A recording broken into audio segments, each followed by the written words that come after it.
de que se me olvide. Ok, perfecto. Hola, ¿qué tal? Los saludos, les habla Ángelo Rico y bienvenidos a este nuevo webinar que estamos realizando a través de Zoom. Antes que nada, muchas gracias por aceptar esta invitación. Es difícil, o bueno, tiene realmente mérito estar aquí un domingo. En lugar de estarse viendo Netflix, estar hablando de estos temas, yo creo que es un mérito y bueno, mi aplauso para todos ustedes. Gracias por estar aquí y vamos de una vez al tema. Ustedes observaron que a lo largo de esta semana, pero específicamente el pasado miércoles, la Reserva Federal de los Estados Unidos subió los tipos de interés de referencia en 75 puntos básicos. Esto provocó una caída fuerte en los mercados, a pesar de que era un dato que estaba completamente descontado. Casi en los mercados financieros existen probabilidades acerca de, o se miden las probabilidades acerca de qué tanto podrían subir los tipos de interés, y antes del miércoles esas probabilidades estaban en torno al 90%. Entonces, una subida de 75 puntos básicos, pues estaba completamente descontado.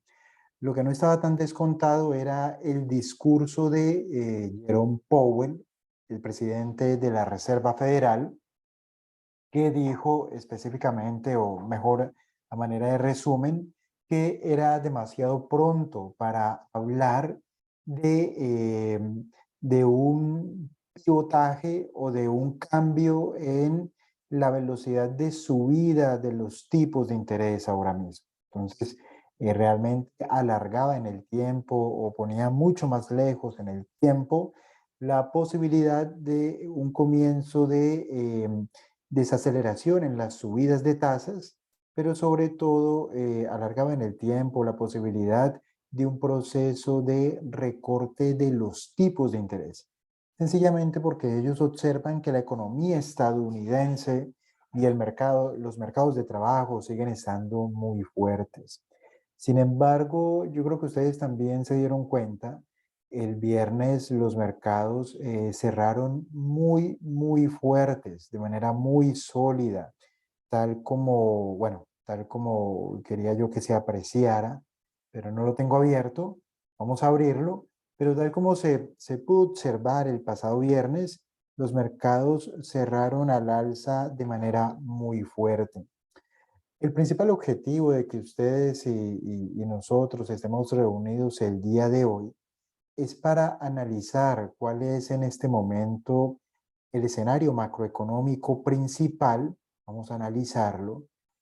Vamos a seguir también o continuar en este proceso de entender cómo distintas variables macroeconómicas pueden influir para mal o para bien en el desempeño o en la dirección que tomen los precios de los activos en los mercados financieros.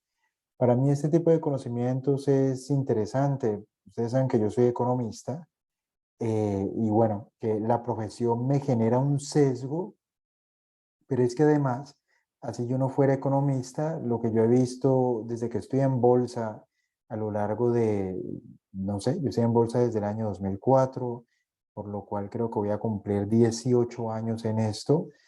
Desde que yo estoy en bolsa, lo que yo he podido aprender es que mucho de lo que ocurre a nivel macroeconómico, como tipos de interés, inflación, política monetaria, política fiscal, etcétera, muchas de estas variables generan ruido y alteran, por lo menos en el corto plazo, la dirección de los precios.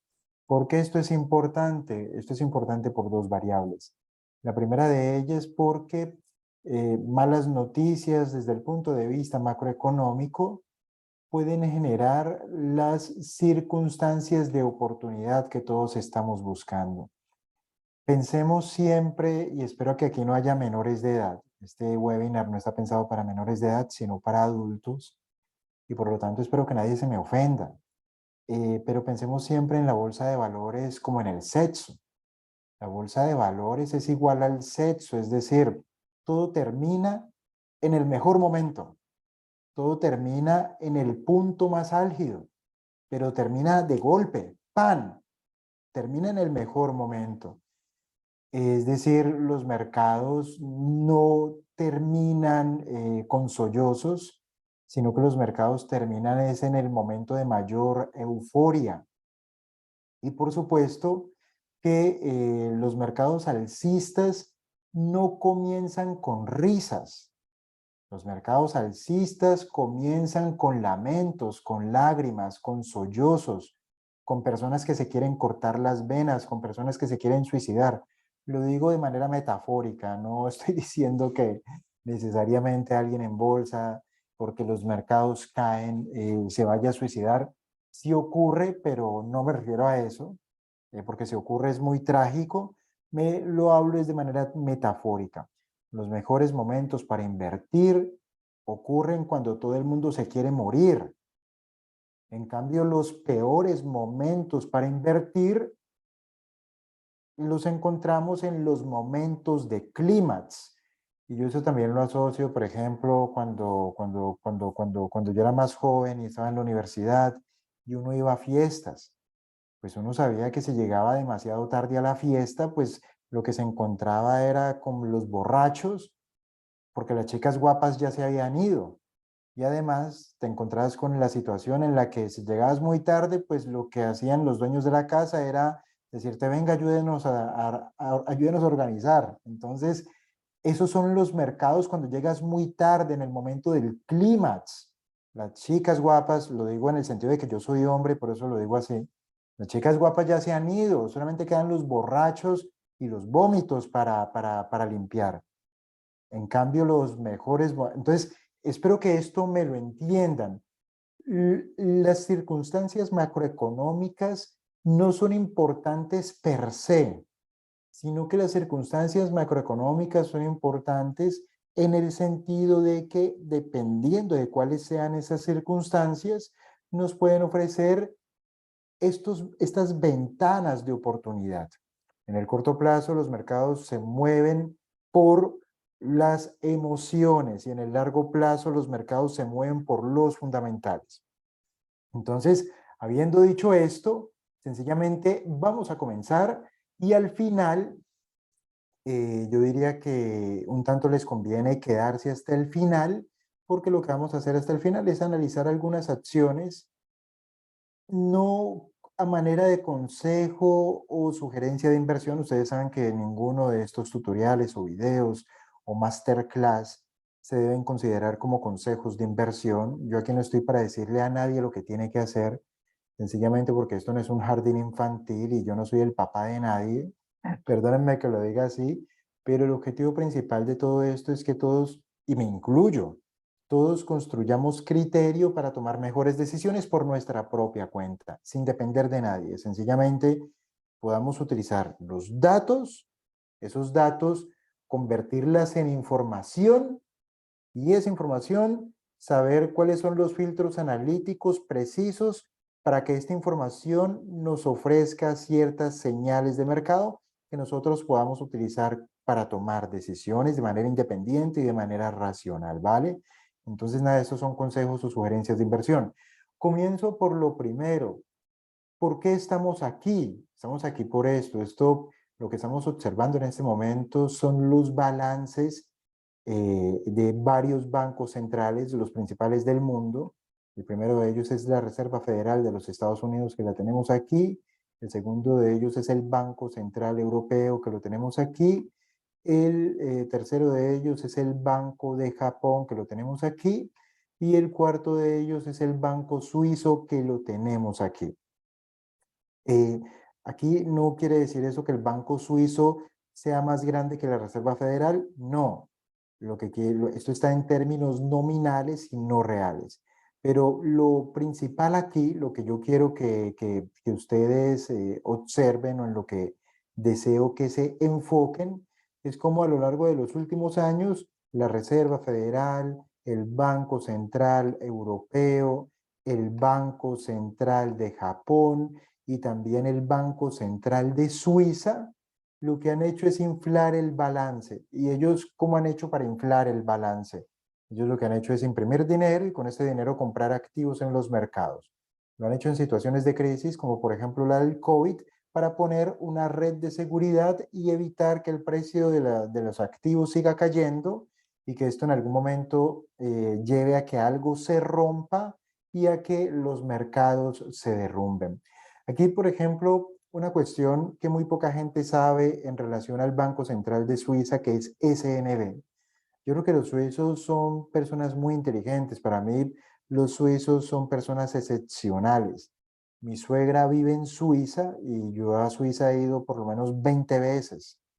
Eh, He tenido la posibilidad de recorrer el país, de conocer gente allí. Suiza me encanta porque en Suiza cuando crece la mala hierba son flores. Entonces para mí Suiza es exactamente como Heidi de las praderas. Es decir, las vaquitas, los prados, las montañas y los lagos. Para mí en Suiza prácticamente todo es perfecto.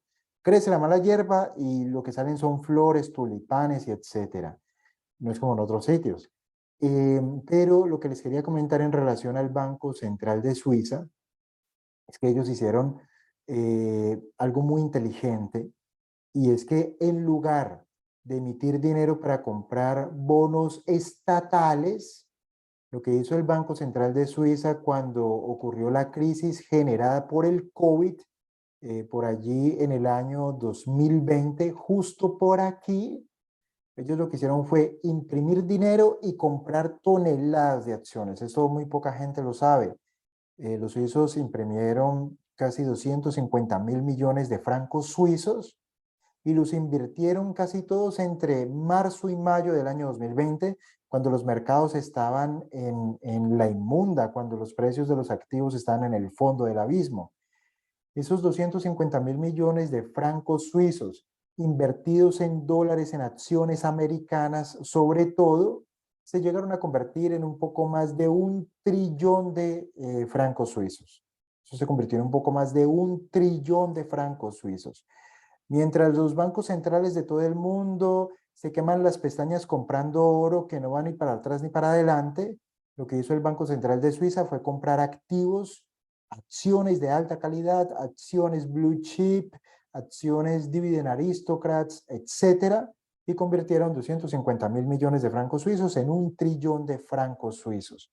¿Para qué hicieron esto? Para consolidar el fondo de pensiones de Suiza, y creo que lo hicieron muy bien porque ese fondo, el Banco Central de Suiza, no ha hecho sino vender acciones desde que comenzó el año 2022, por lo cual ha vendido gran parte de la cartera en el pico de los mercados que lo vimos a principios del año 2022, justo antes de la invasión rusa de Ucrania.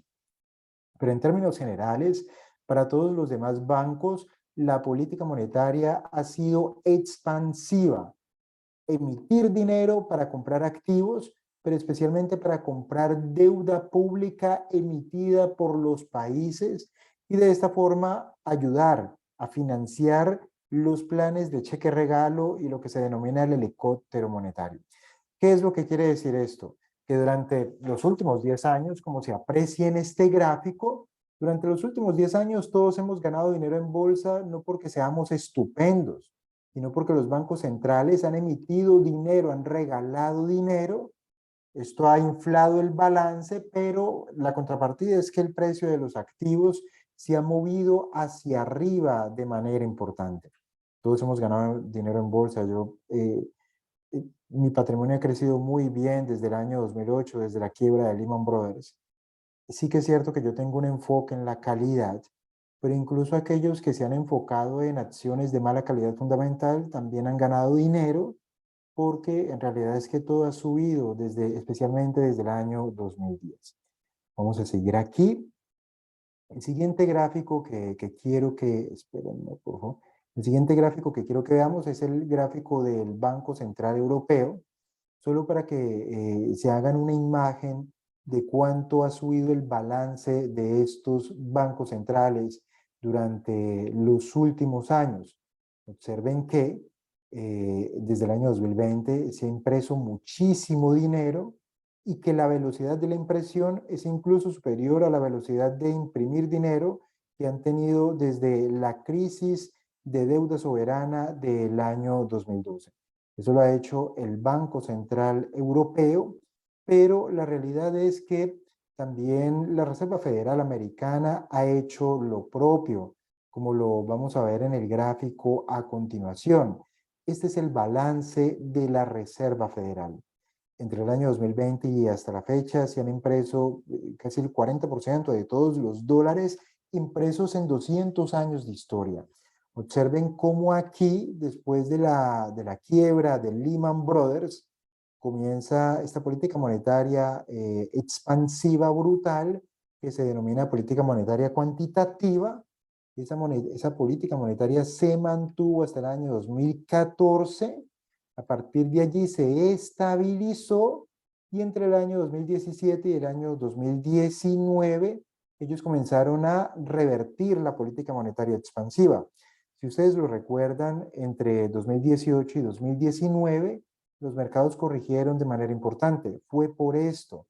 Pero después aparece el COVID justo aquí y nuevamente el banco, la Reserva Federal Americana, enciende la máquina de imprimir dinero y se imprimen más del 40% de todos los billetes que se han impreso en 200 años. Por eso es que, y saliéndome un poco del tema de las inversiones, yo le digo a la gente, por ejemplo, cuando estamos hablando de temas de educación financiera, que son temas muy básicos, pero yo le digo a la gente, pues mira, el dinero que tú necesitas ya existe, ya fue impreso. Ese dinero ya lo tiene alguien. Ahora lo que tienes que hacer es encontrar la fórmula creativa para que lo tengas tú. Y como en economía todo es un intercambio de títulos de propiedad, como el dinero ya existe y el dinero ya lo tiene alguien, ese dinero ya existe. Entonces, y como en economía todo es un intercambio de títulos de propiedad, la única forma en que ese dinero pase de los bolsillos del que ahora lo tiene a mis bolsillos es aprendiendo o descubriendo cómo entregarle valor para que esta persona decida entregar sus títulos de propiedad sobre el dinero y a su vez yo entrego mis títulos de propiedad sobre mi conocimiento, sobre mi experiencia o sobre mis productos o sobre lo que yo haga. Son intercambios de títulos de propiedad porque ese dinero ya existe y lo que tenemos que encontrar es la manera de que llegue a nuestros bolsillos. Muy poca gente sabe hacerlo y eso es incluso primero que aprender a invertir. Pero bueno, allí yo ya me salgo un poco del tema. Recuerden que yo soy un poco despistado, pero bueno, que hay cosas que a mí me parece interesante comentarlas. Ahora, vámonos a ir al balance de la Reserva Federal y comparándolo con el desempeño del índice Standard Poor's 500. Observen que de color azul tenemos al índice Standard Poor's 500 que está cayendo de manera fuerte. Pero si nosotros nos fijamos, lo que también está ocurriendo y lo que provoca que el S&P 500 esté cayendo es esto que parece imperceptible y que les estoy mostrando justo aquí. Es esto que está de color blanco, es el balance de la Reserva Federal. No se nota mucho, pero el balance de la Reserva Federal está cayendo. ¿Por qué está cayendo? Porque ahora la Reserva Federal está ejecutando una política monetaria que se denomina tapering. ¿Qué es el tapering? La política monetaria opuesta a lo que han hecho durante los últimos 10 años, es decir, vender todos los activos que tienen en el balance. Claro, en la práctica lo que significa que la Reserva Federal venda los activos que tienen en el balance, en la práctica lo que significa es que tienen que vender toneladas de activos. Y como son toneladas de activos, realmente en los mercados no existe alguien con tanto dinero como la Reserva Federal. Entonces aquí ocurren dos cosas. De una parte, la Reserva Federal ya no está comprando activos en bolsa, bonos y acciones, ya no está comprando, pero es que además de no estar comprando, ahora está vendiendo. Y entonces, como ahora está vendiendo, por eso es que ocurre esto. Recuerden que de color azul tenemos al índice Standard Poor's 500.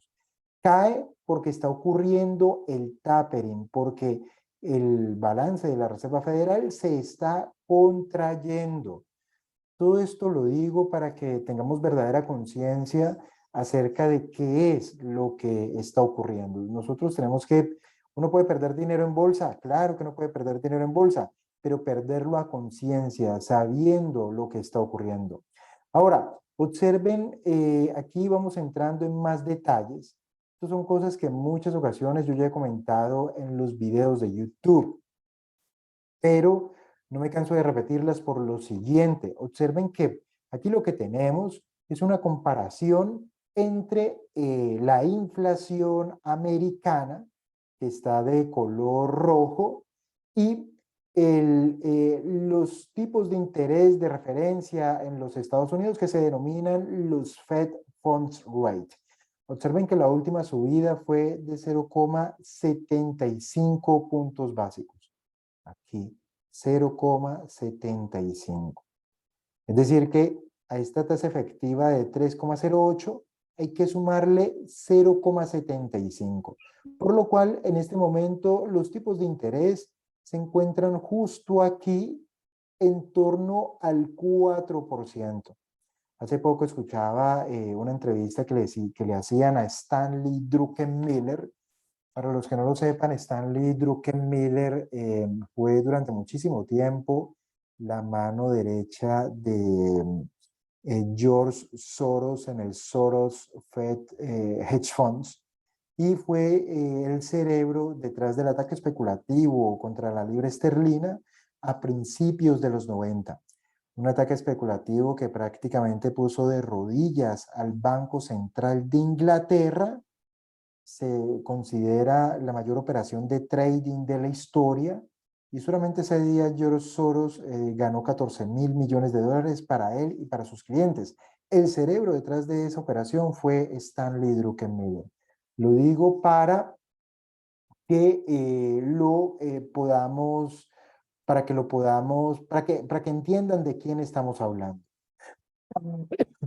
El hecho es que hace poco escuchaba una entrevista de Stanley Druckenmiller y él decía, mira, en la historia nunca la inflación ha comenzado a ceder hasta que los tipos de interés, que son estos de color azul oscuro y que ahora mismo están en el 4%, nunca la inflación ha comenzado a ceder hasta que los tipos de interés se han comenzado a mover por arriba de la inflación. Entonces dice, eso nunca ha ocurrido. Por lo cual, ¿qué es lo que él quería decir? Que la inflación en Estados Unidos está en el 8% y los tipos de interés están en el 4%. Entonces, que la gente se equivoca si cree que, si cree que con tipos de interés al 4 la inflación va a comenzar a ceder. La inflación, según él, se tiene que mover, por lo menos, los tipos de interés se tienen que mover por lo menos a niveles de la inflación. Pero yo la verdad es que le daría una vuelta, porque en economía todo es dinámica. Aquí pueden ocurrir dos escenarios. El primero de ellos es lo que dice Stanley Druckenmiller, que los tipos de interés, que son estos de color negro que yo estoy dibujando, se tienen que mover por arriba de la inflación que está aquí. Y que en ese momento la inflación, vamos a cambiar el color, y que en ese momento la inflación va a comenzar a caer. Yo lo que creo, y puede ser que yo sea demasiado optimista, yo lo que creo es que la inflación va a comenzar a caer, pero que ya está cayendo. Para mí existen muchos indicadores adelantados de la economía que ya nos dicen que hay recesión definitivamente en Norteamérica.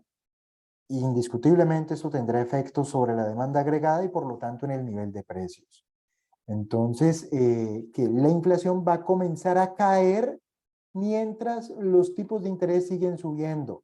En este momento, los mercados están descontando que los tipos de interés como mínimo se van a ubicar en el primer trimestre del año 2023 en el 5%, es decir, 100 puntos básicos. Recuerden que 100 puntos básicos es igual a un 1%, 100 puntos básicos por arriba de los niveles actuales que son del 4%. ¿Qué es lo que yo creo? Y permítanme borrar esto. Lo que yo creo que va a ocurrir es que los tipos de interés, que ahora mismo se ubican aquí al 4%, van a subir hasta el 5% que es aquí. y que al mismo tiempo la inflación va a ir cayendo. Y lo que yo creo es que la inflación y los tipos de interés se van a encontrar en el 5%. Y que a partir de ese momento la inflación se va a mover por debajo de los tipos de interés. Los tipos de interés van a estar aquí arriba. ¿Qué quiere decir esto? Cuando la inflación se mueva por debajo de los tipos de interés, que los tipos de interés reales volverán a ser positivos. ¿Qué es lo que ocurre en este momento? Y por eso esa es una de las razones por la que los mercados financieros caen. En este momento los tipos de interés reales son negativos. ¿Por qué son negativos? Porque la inflación es superior a los tipos de interés. ¿Qué son tipos de interés reales? Por ejemplo, si la inflación está al 10% y yo invierto al 5%, entonces mi tasa de interés real para esa inversión es negativa, sin hacer números, es negativa en alrededor del 5%, por lo cual es una mala inversión, porque mi dinero pierde capacidad de compra a una mayor velocidad o a una mayor tasa de la que genera intereses. Entonces mi dinero en términos reales pierde dinero. Por eso se llaman tasas de interés reales negativas. Cuando los tipos de interés se muevan por arriba de la inflación, que es el escenario que yo espero, entonces los tipos de interés reales volverán a ser positivos. Y en ese momento la bolsa se disparará. Eso es ese es el escenario macroeconómico de largo plazo que yo espero. Y esto yo aquí les empiezo a decir que por eso es que yo creo que ahora mismo invertir en renta fija es una de las mayores oportunidades de inversión de la historia. Porque cuando los tipos de interés reales vuelvan a ser positivos, la renta fija va a ser ¡pum! ¿Por qué? Porque ahora la renta fija ha caído un 40%. Las bolsas en general han caído un 25%. La renta fija está en este momento mucho más golpeada que la renta variable. De hecho, dentro de poco vamos a publicar un video en Invertir Aprendiendo explicando el tema de los ETF y vamos a tener un apartado pequeño de inversión en ETF de renta fija para que estén atentos al canal porque creo que va a quedar bien interesante. Pero espero que esto haya quedado bien entendido. Por favor, si quieren, me lo comentan a través del chat si esto se entiende, porque es muy importante que se entienda, o si no, yo voy a sentir que estoy perdiendo el tiempo. Por favor, si quieren, me lo dicen a través del chat, ¿vale? Entonces ya vimos la Reserva Federal frente al Standard & Poor's 500 y ahora vamos a ver los Fed Funds Rates frente al bueno, ya vimos los Fed Funds Rates frente al Standard & Poor's 500. Este era el balance frente al S&P 500 y ahora estos son los Fed Funds Rates frente al índice Wilshire. Nosotros ya hicimos el análisis que los tipos de interés son estos de color azul, que ahora mismo se ubican, como ya lo comenté, justo aquí en niveles del 4%, por lo cual vamos a actualizar esto. Esto que yo estoy dibujando son los tipos de interés y están aquí al 4%. Lo que ha estado haciendo la bolsa es cayendo y la bolsa comenzará a subir cuando los tipos de interés reales sean positivos. Yo creo que estamos en o cerca de ese momento. Recuerden, por favor, silenciar los micros, porque si no se va a escuchar la perrita y la lorita. Todo lo que ustedes estén haciendo se va a escuchar. O si la mujer les va a pegar, también nos vamos a dar cuenta. Apaguen los micros que les conviene, ¿vale? Además porque yo me distraigo fácilmente. Entonces la bolsa realmente va a dar un giro al alza a largo plazo cuando los tipos de interés comiencen a caer. Y allí la bolsa, vamos a cambiar de color para que se entienda, y allí la bolsa definitivamente va a subir. Los mercados van a comenzar a subir realmente cuando se llegue a la conclusión de que hemos visto los picos de la inflación, que la inflación comienza a ceder y efectivamente se comienzan a descontar tasas de interés reales, es decir, que los tipos de interés se van a poner por arriba de la inflación, tipos de interés reales. Es importante que lo entendamos, porque cuando ocurra, ustedes tienen que decir, esto ya lo explicó Ángel, esto ya lo sé, esto entiendo cómo funciona, entiendo cómo afecta.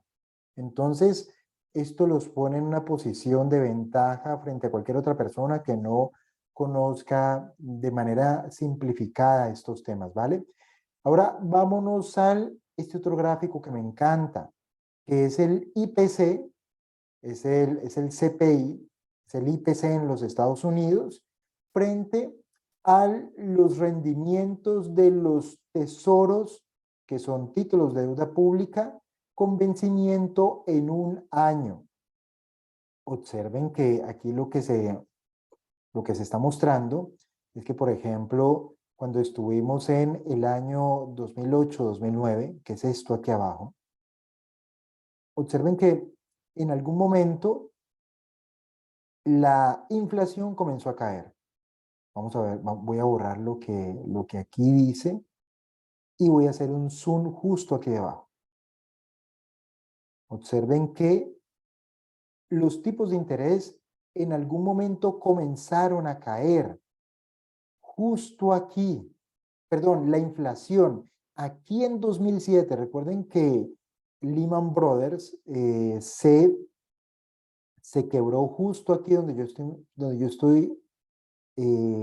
estoy marcando. Aquí se quebró Lehman, 15 de septiembre del año 2008, pero observen que la inflación comenzó a caer en 2007. Después vamos a borrar esto y vamos a irnos arriba. Pero observen que la inflación comenzó a caer y los rendimientos de los bonos a un año se mantuvieron. Espérenme que me voy a quedar sin batería. Y observen que los bonos con vencimiento en a un año se mantuvieron aquí arriba, flat. Se mantuvieron como en una lateralidad. ¿Cuándo comenzaron a caer los rendimientos de los bonos? Los rendimientos de los bonos comenzaron a caer incluso antes de que la inflación comenzara a caer. Observen que la inflación, cuando los rendimientos comienzan a caer, la inflación está de subida y a continuación cae. ¿Por qué los bonos con vencimiento a un año comenzaron a caer? Porque algunos indicadores adelantados de la economía comenzaron a mostrar una profunda recesión. Y entonces los rendimientos de los bonos comenzaron a caer. Y después de que los rendimientos de los bonos comenzaron a caer, cae la inflación porque la recesión apareció de golpe. Si ustedes lo recuerdan, realmente entre 2007 y 2008 todo ocurrió muy rápido. Con la crisis financiera, la crisis subprime, ocurrió un credit crunch, que es cuando los bancos ya no se prestan dinero entre sí y por lo tanto ya le dejan de prestar dinero a los actores de la economía, ya no le prestan dinero a las empresas, ni a las personas, ni a los gobiernos. Para mí, por ejemplo, que estuve allí, para mí lo más anecdótico del año 2008 es cuando yo veía en CNN una entrevista que le hacían al vicepresidente financiero de la General Electric, que era el conglomerado industrial más grande de los Estados Unidos en el año 2008. Y el vicepresidente financiero de General Electric le estaba diciendo al comentarista, le estaba diciendo que les estaba costando encontrar créditos puente para pagar la nómina. Yo lo que decía es, wow, si General Electric no encuentra dinero prestado, entonces imagínate el de la tienda de la esquina si va a encontrar crédito. Eso anticipaba una recesión brutal, era un credit crunch. La economía se desconectaba del sistema financiero y como casi toda la economía está apalancada, entonces no se pueden realizar rollovers de deuda, todo el mundo entra en bancarrota y ocurre un efecto dominó, porque entonces si las empresas y las personas entran en bancarrota, al igual que los gobiernos, entonces no pagan los préstamos, entran en bancarrota los bancos y entonces es un colapso total del sistema. Por eso se dice que los bancos son sistémicos, porque no es lo mismo que se quiebra una empresa, porque cuando se quiebra una empresa se quiebran los dueños de la empresa o los accionistas de la empresa, por lo cual el efecto negativo está acotado. En cambio, cuando se quiebra un banco, si el banco tiene 1.000.000 de clientes, el banco se va con el dinero de todos los clientes, todo eso se pierde y por lo tanto genera un efecto sistémico. Por eso es que la discusión tonta de que yo no entiendo por qué rescatan a los bancos es un sinsentido. Sencillamente no rescatan a los bancos, sino que rescatan es a los clientes, porque si se quiebran los bancos, se quiebran los clientes y es una catástrofe. Entonces nosotros estamos ahora aquí en 2022. La inflación está al alza y los rendimientos de los bonos están muy al alza. Observen cómo están muy al alza. ¿Qué es lo que nos está diciendo la crisis previa? Que probablemente la inflación comenzará, la inflación podría mantenerse al alza y los bonos, los rendimientos podrían comenzar a caer antes de que verdaderamente la inflación realmente comience a caer, porque los mercados actúan en función de las expectativas y por lo tanto actúan de manera adelantada, ¿vale? Vámonos ahora con, estábamos aquí, esto era uno, yo admito a alguien más, ahora vayamos a este gráfico, comparemos el M2 que es dinero y equivalentes de dinero frente al índice Standard & Poor's 500. ¿Qué es el M2? Es esto de color azul. ¿Qué quiere decir esto? Que el dinero, la cantidad de dinero que circula en la economía ha caído muchísimo y eso es lo que trae hacia abajo a los índices bursátiles que podrían incluso caer más. Pero el M2 realmente los mercados se podría decir que ya se están secando y esto tal vez podría indicar que, espérenme, yo aquí voy borrando cosas para que me vaya facilitando la vida y para no repetir eso. Ahora, otra cuestión, y esto lo comentábamos con los socios Elite y Gold durante el comité de inversiones de esta semana, a ver que aquí yo no sé si rayé o qué fue lo que hice. Observen que lo que tenemos en este gráfico son los bonos con vencimiento en 10 años al alza y el índice tecnológico Nasdaq a la baja.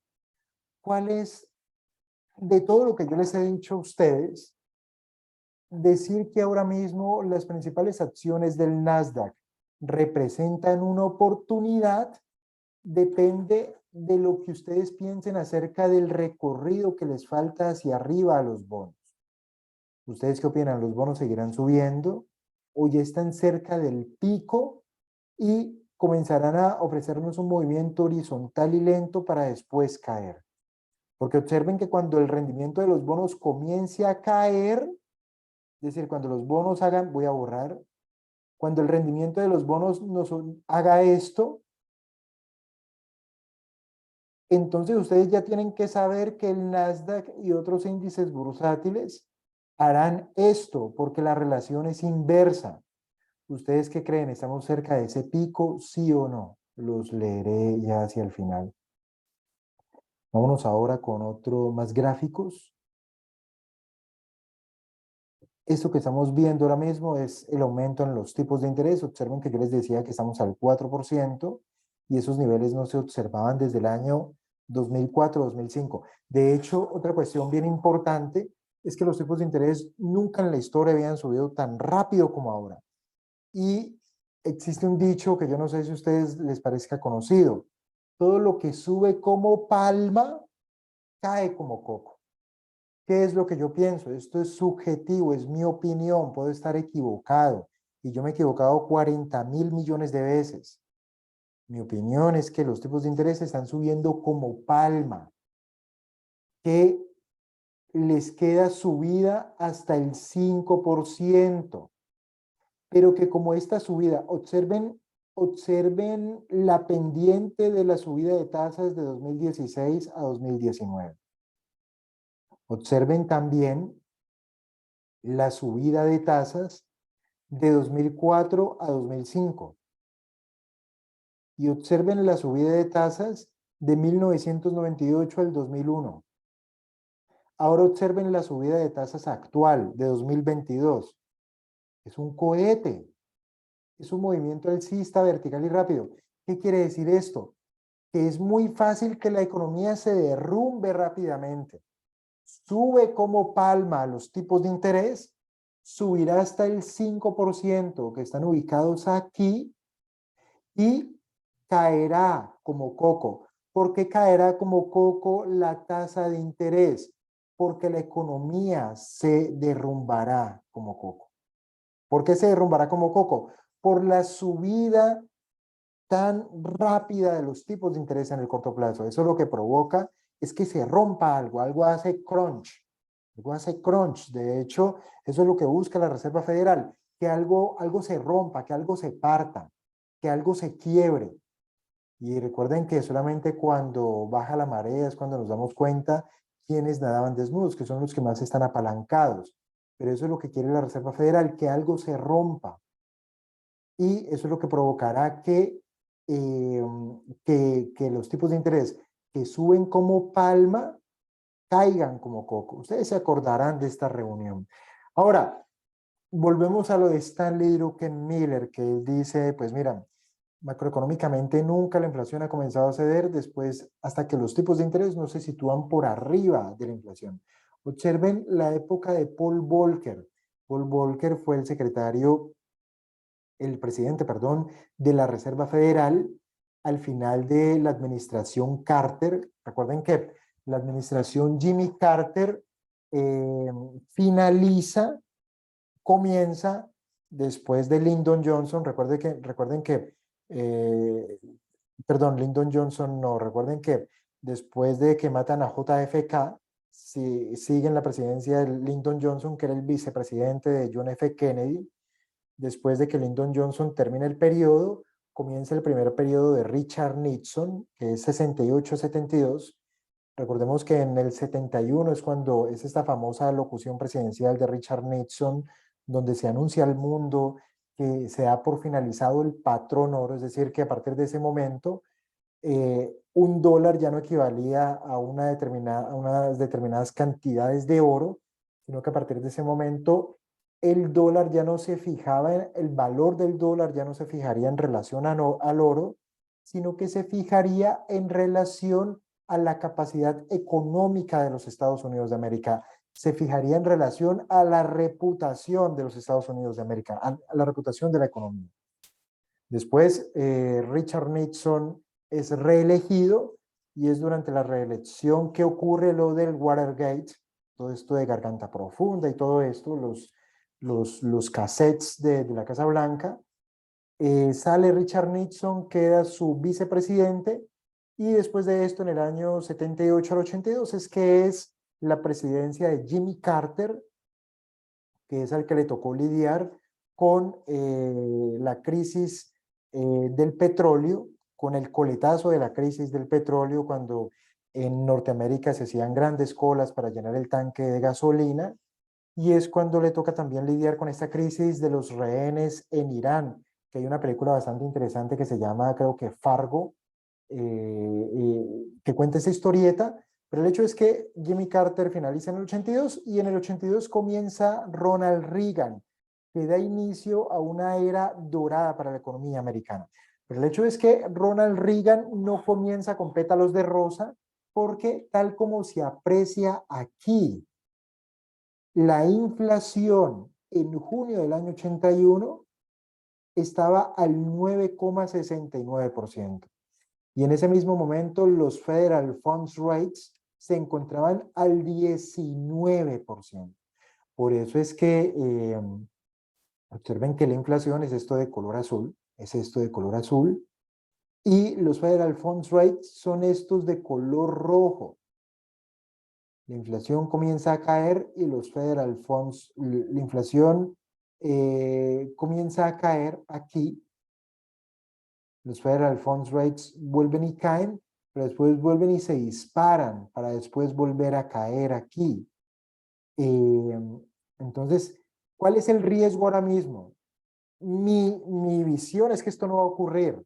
Lo que va a ocurrir es que la inflación va a caer hasta el 5% y los tipos de interés van a subir hasta el 5%.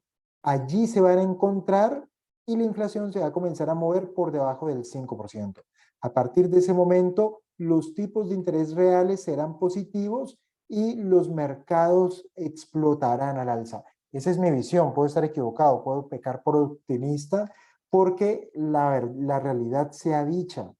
El último periodo de alta inflación fue la de Paul Baker, que fue esta, y la realidad es que los tipos de interés se movieron muy por arriba de la inflación antes de que la inflación realmente comenzara a caer. Esto es lo que ocurrió en aquel momento y esto es lo que dice Stanley Druckenmiller que va a ocurrir ahora. Observen que en principios de los 70 los tipos de interés también se mueven por arriba de la inflación que es esta, de color azul. Y bueno, eso es lo que ocurre. Yo pienso que no va a ocurrir. Yo pienso que la inflación va a caer hasta el 5, los tipos de interés van a subir hasta el 5, después la inflación se va a mover por debajo del 5 y las tasas de interés reales van a ser positivas y los mercados van a explotar. Puedo estar pecando, pero es que además hay una cosa.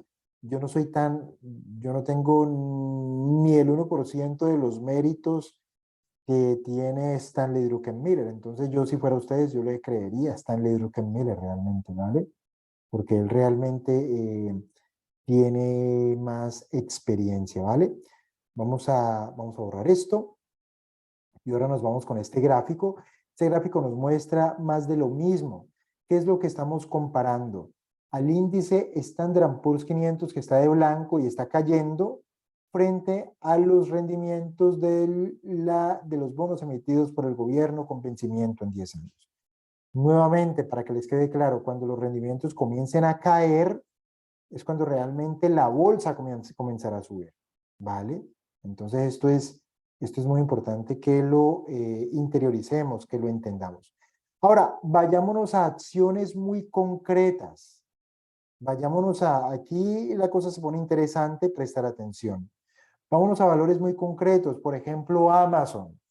¿Qué es lo que estamos viendo en este momento? Estamos viendo los EPS de Amazon, la revisión de los EPS de Amazon.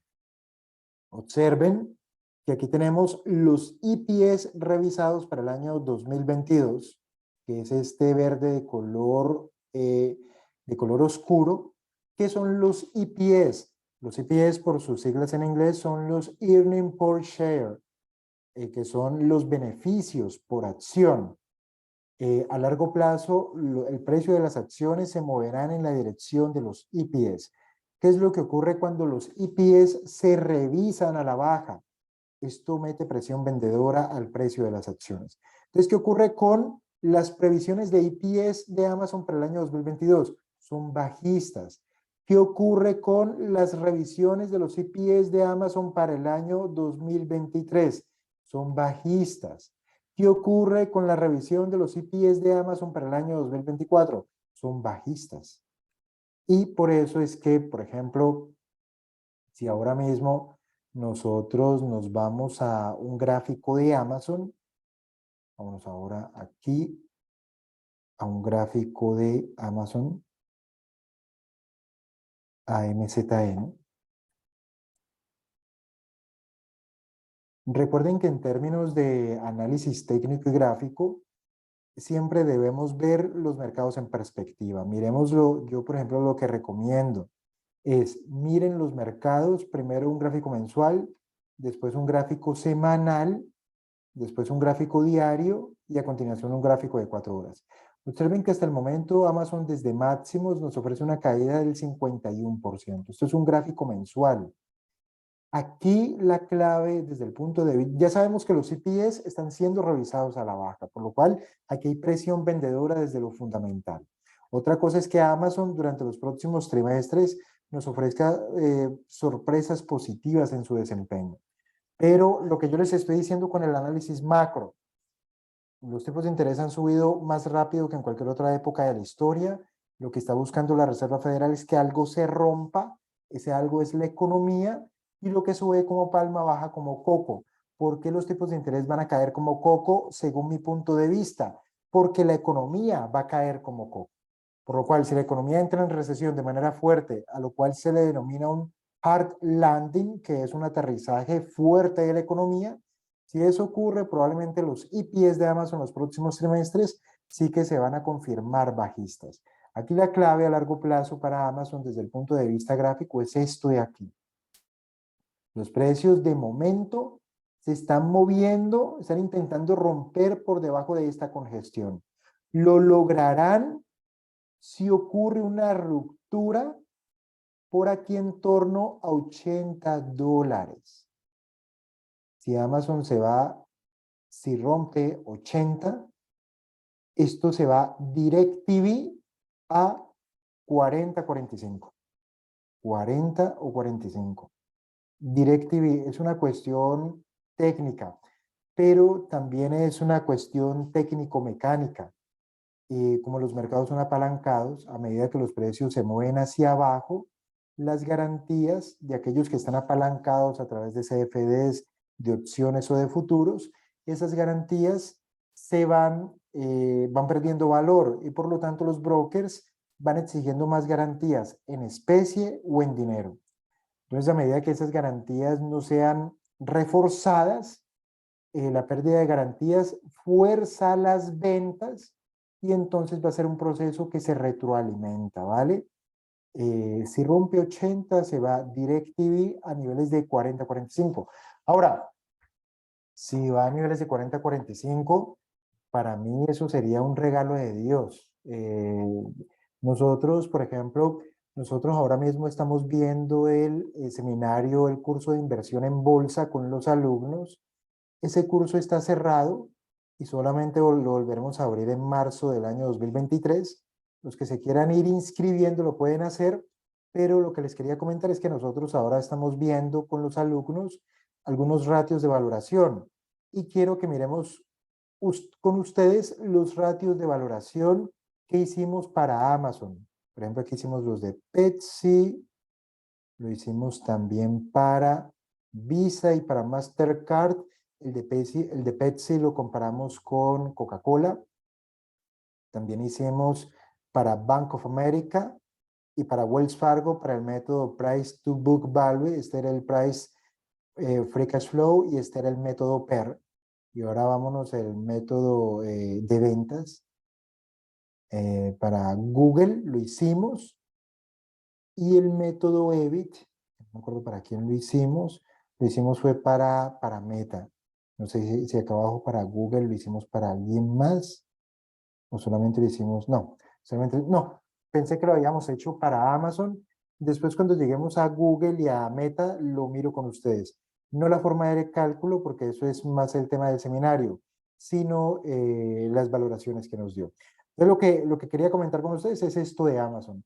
Ahora miremos las revisiones de EPS para Google.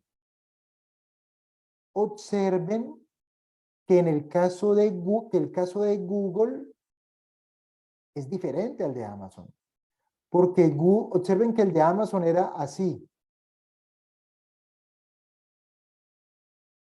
En cambio, el de Google era así con pérdida de fortaleza. Pero es diferente, es mejor el de Google. Entonces, observen que este es el EPS para 2022. Sí que es bajista en este último ramo, en este último tramo, perdón. Estos son los EPS para 2023. Es bajista 2023 en el último tramo del año. Y estos son los EPS calculados para 2024. Es bajista en la última parte de ese año. Pero los de Google son mejores que los de Amazon.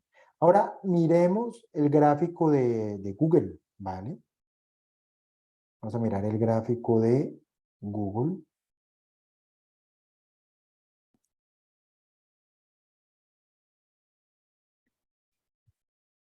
Recuerden que nosotros tenemos un curso gratis de bolsa. Los que lo quieran hacer es gratis. Lo único que tienen que hacer es solicitarlo. Como nosotros no somos adivinos, pues lo que necesitamos es un correo electrónico al cual enviárselos. Entonces, aquí debajo les dejaré un enlace o directamente vayan a la página www.experium.es, no .com, sino .es, y encontrarán una imagen que dice curso gratis. Es gratis, son 15 videos tutoriales en el que explico temas vitales de inversiones y de trading. Para los que lo quieran hacer, está a la orden y están invitados. Este es Google. Observen que hasta la fecha Google ha caído un 38,45%. El hecho es que desde el punto de vista gráfico, ahora mismo el objetivo principal para Google está ubicado justo aquí. Aquí. ¿Dónde es aquí? Aquí es aquí. ¿Qué es esto de aquí? 65 dólares. Ahora estamos a 86. Si Google llegase a caer a 65 dólares, desde mi punto de vista, sería un magnífico regalo de Navidad y habría que brindar. Recuerden, porque yo lo que dije al principio es durante las crisis, cuando encontramos las oportunidades, es durante las crisis. ¿Qué quiere decir esto? Que uno siembra es durante la tormenta. Nosotros dijimos al principio, los mercados alcistas son como el sexo, finaliza de golpe en el mejor momento. Pero resulta que la gente le gusta comprar justo en el mejor momento. Es decir, cuando el mercado es alcista en el pico, allí es cuando la gente le gusta comprar porque todo son risas, todo son sonrisas, todo es cariño, amistad, ternura. Y resulta que no, uno compra es cuando todos son llantos, cuando todos son lamentos, cuando aparecen decapitados, amputados, cuando todo el mundo se quiere cortar las venas. Es allí cuando uno tiene que empezar a comprar. Uno siembra durante la tormenta y después cosecha durante la calma. La gente siembra en la calma e intenta cosechar durante la tormenta. Eso no funciona. Si Google llegase a caer a niveles de 65, yo lo veo muy difícil, pero en la viña del Señor todo es posible. Todo es posible. Si algo ocurriese imprevisto, muy negativo, si lo que sea, 65 sería increíble, maravilloso, ¿vale? Eso es, ese es el técnico ahora mismo de Google. Y por ejemplo, nosotros lo que habíamos visto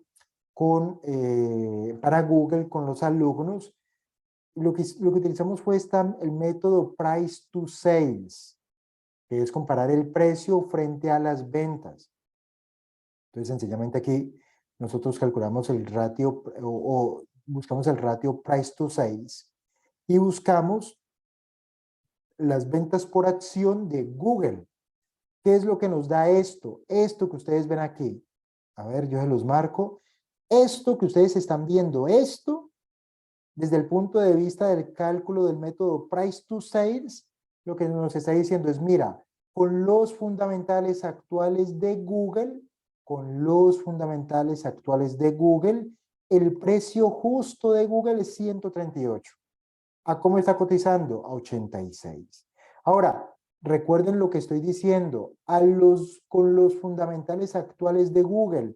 ¿Qué quiere decir esto? Que si los fundamentales actuales de Google se deterioran, entonces el precio justo desde el punto de vista de los fundamentales también caerá. Por eso hay que tener muy claro cuál es el sentido de las herramientas analíticas que uno utiliza. Con los fundamentales actuales de Google, el precio justo de Google es 138. Como su cotización es 86, entonces 86 me estaría brindando o ofreciendo margen de seguridad y por lo tanto allí habría una oportunidad. Pero nosotros no nos quedamos allí. Calculamos el crecimiento de las ventas de Google para los últimos 5 años. Eso nos da una tasa de crecimiento compuesto. A ver, voy a bajar más para que se vea. Voy a bajar más para que se vea. A ver. Eso nos da una tasa de crecimiento, a ver, esto no me deja ver. Eso nos da una tasa de crecimiento compuesto del 21% de Google para los últimos 5 años. Entonces yo aquí calculo el crecimiento de las ventas. ¿Cuánto serán las ventas dentro de 10 años? Es lo que yo estoy calculando aquí. ¿Cuánto serán las ventas dentro de 10 años?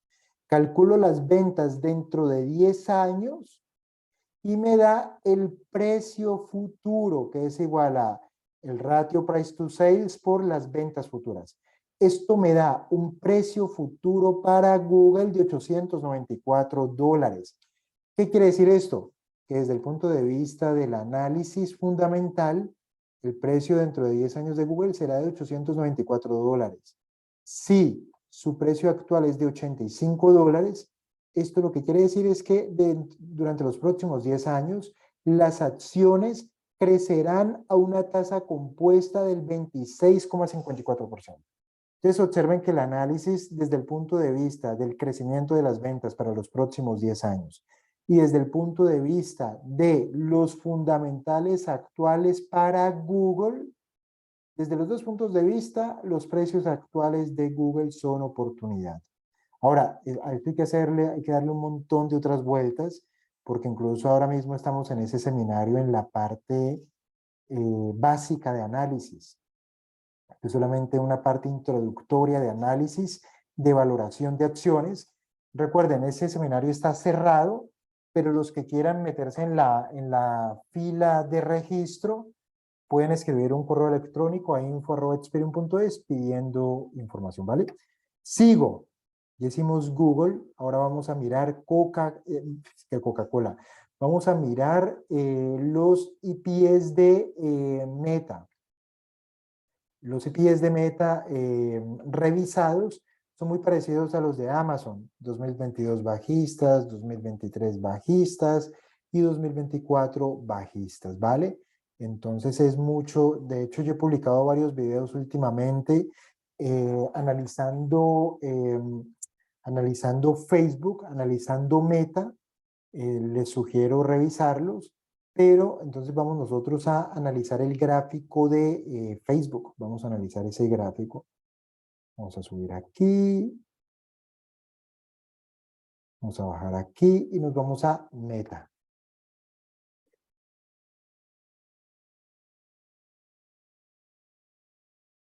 Este es Meta, este gráfico es brutal porque claro, en el caso de Meta, estamos viendo precios no vistos desde el año 2015. Es decir, ha borrado todas las ganancias de los últimos 7 años Meta. Una caída brutal en los precios y la acumulación de la pérdida es del 76%. Vamos a revisar un gráfico semanal. Más de lo mismo. Movimiento muy bajista en Meta, en Facebook. Esto es brutal lo que ha ocurrido con esa acción. Vámonos ahora a un gráfico diario, es este. Observen que desde el punto de vista del RSI se encuentra muy cerca de niveles de sobreventa. En este momento podría estar en un soporte de corto plazo, pero también la tendencia es claramente bajista. Y por último, un gráfico de 4 horas. También es claramente bajista, aunque a corto plazo a mí me parecería que esto es una oportunidad de corto plazo, pero la tendencia es claramente bajista en múltiples marcos de tiempo. Pero resulta que nosotros Meta la analizamos a través del ratio Enterprise Value, que es el valor de la empresa frente al beneficio operacional.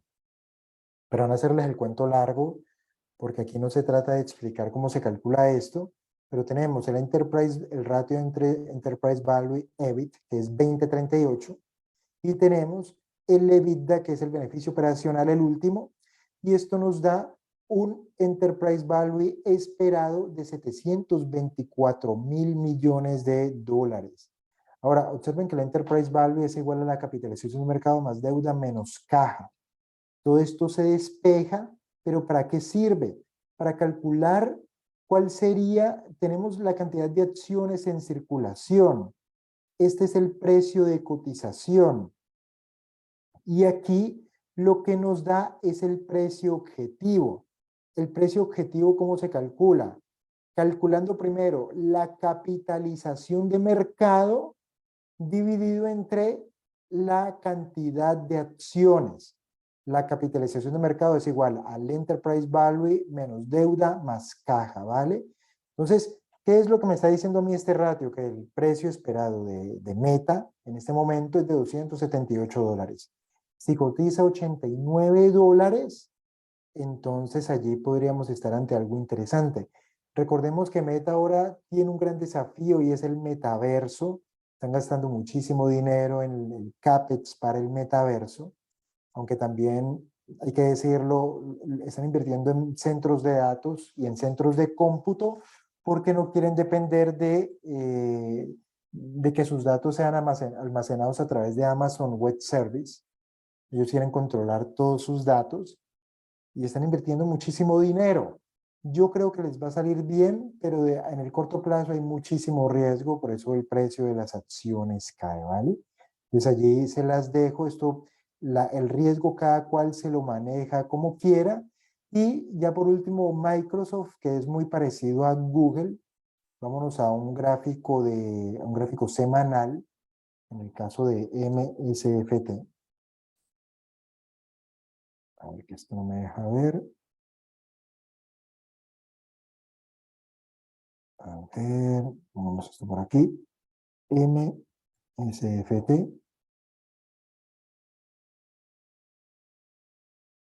Miremos un gráfico mensual.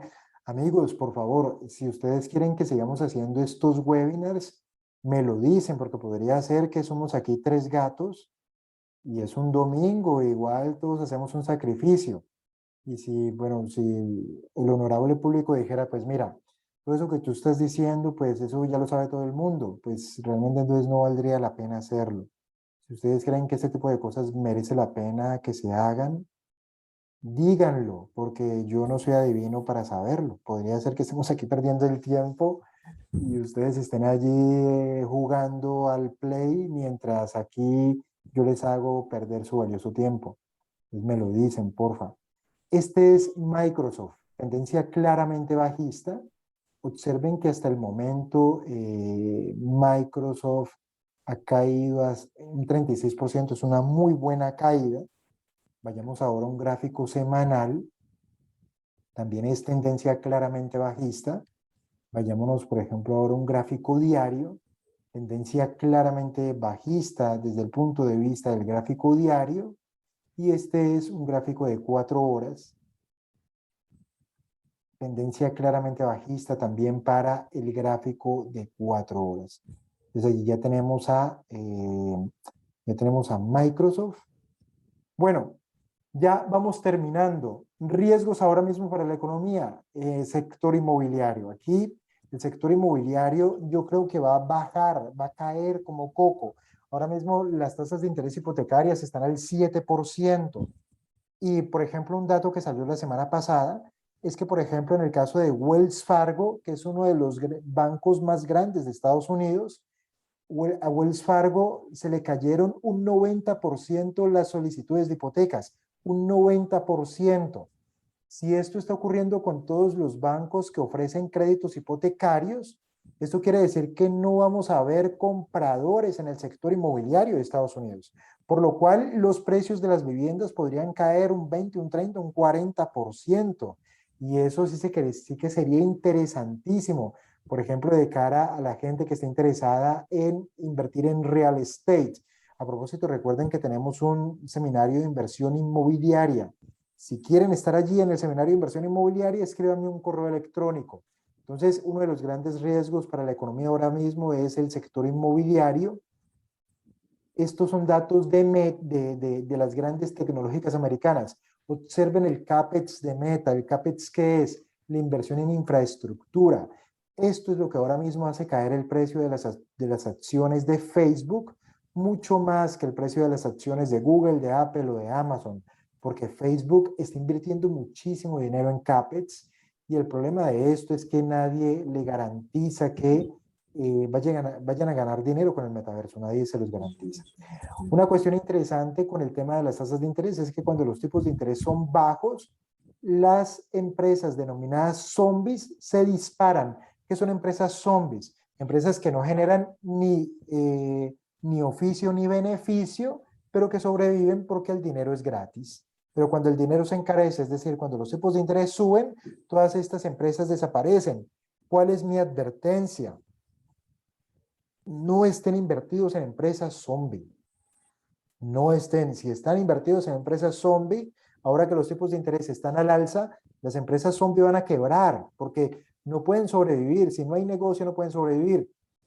Última recomendación, les sugiero, ustedes tienen que ser buenos en esto. Uno no puede invertir sin saber esto. Primera recomendación. Segunda recomendación, una vez sabiendo que estos ratios son importantes, tienen que saber en qué sectores utilizar esos ratios. Observen sector del automóvil, price to sales, materiales, price to book value, enterprise value EBITDA, enterprise value sales, price to free cash flow, etcétera. Aquí por sector de la economía, utilizar estos ratios. Observen que uno llega a números, utilizando los ratios, uno llega a números y lo que tienen los números es que aterrizan todo, ya no solamente te basas en los precios, porque recuerden que los precios a corto plazo son movidos por las emociones y los seres humanos somos, en términos generales, de doble personalidad, somos como Mr. Jekyll y Mr. Hyde. Ya para finalizar, amigos, observen esto. ¿Qué les estoy mostrando en este momento? Todas las crisis, la mayoría de las crisis que hemos visto durante los últimos 70 años. Observen lo siguiente, crisis 1956-57, recesión por la influenza asiática. Los mercados cayeron 21% ese año y los siguientes 5 años se recuperaron 100%. 1962, flash crash provocado por la crisis de los misiles cubanos. La bolsa cayó 29% y los siguientes 5 años se recuperó 112%. 1966, guerra de Vietnam, que es la escalada, que es cuando los Estados Unidos empieza a enviar las primeras tropas americanas a Vietnam. Al principio lo que enviaba era material y asesores militares. Aquí es cuando los Marines entran en territorio. Ese año el mercado corrigió 23%, los siguientes 5 años subieron el 70%. En recesión de 1970, los mercados caen 32%, los siguientes 5 años los mercados recuperan 55%. 1973 al 74, shock del petróleo, los mercados caen 50%, se recuperan 111%. 1979-80, segundo shock petrolero, los mercados caen 21%, los siguientes 5 años se recuperan 138%. 1982, recesión, 15% de tasas de interés, lo que hemos visto, lo que vimos anteriormente de la época de Jimmy Baker. La bolsa cae 28%, los siguientes 5 años se recupera 274%. 1987 es el lunes negro, el crash, los mercados caen 36%, los siguientes 5 años se recuperan 127%. 1990, crisis, la guerra de Irak. Este es el estallido de la burbuja japonesa y la guerra en Irak.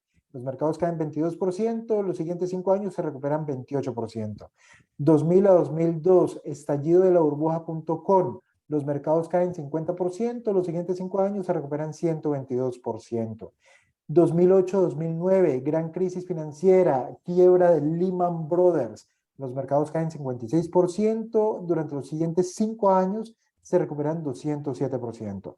2011, crisis de deuda del sur de Europa. Los mercados caen 22%, los siguientes 5 años se recuperan 124%.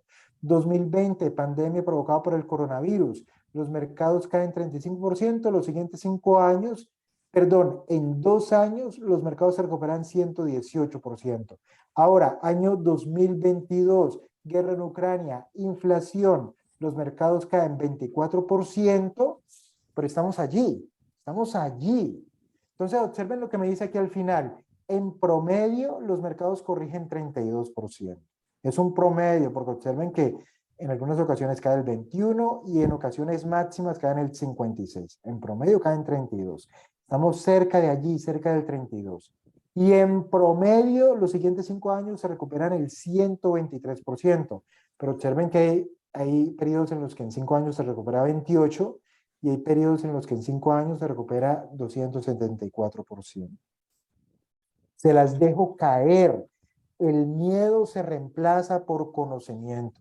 Si alguno de ustedes se quiere entrenar conmigo, allí tienen Experium, se ponen en contacto, me envían un correo electrónico. Este es el momento. Se siembra en la tormenta y se cosecha en la calma. También decirles que tenemos un servicio de asesoría de inversiones para gente que tiene capital pero que no tiene tiempo. Si les interesa, me escriben un correo electrónico porque lo que hacemos es ayudarles a construir una cartera de inversiones de alta calidad fundamental, ¿vale? Y allí utilizamos toda nuestra experiencia y conocimiento. Amigos, ya casi hora y media, los dejo. Tengo una hija con la que debo pasar el domingo. Entonces yo los dejo, por favor me dicen a través del chat si esto valió la pena, si esto fue una mierda, si esto, para qué me meto estas cosas, o si quieren que repitamos. Si quieren que repitamos, me lo dicen porque yo no soy adivino y puede ser que les esté haciendo perder mi tiempo, ¿vale? Muchas gracias a todos por la paciencia y por la atención. Ya casi se finaliza el año y pues bueno, muchas gracias por estar aquí. Hasta la próxima. La hora, bienvenidos.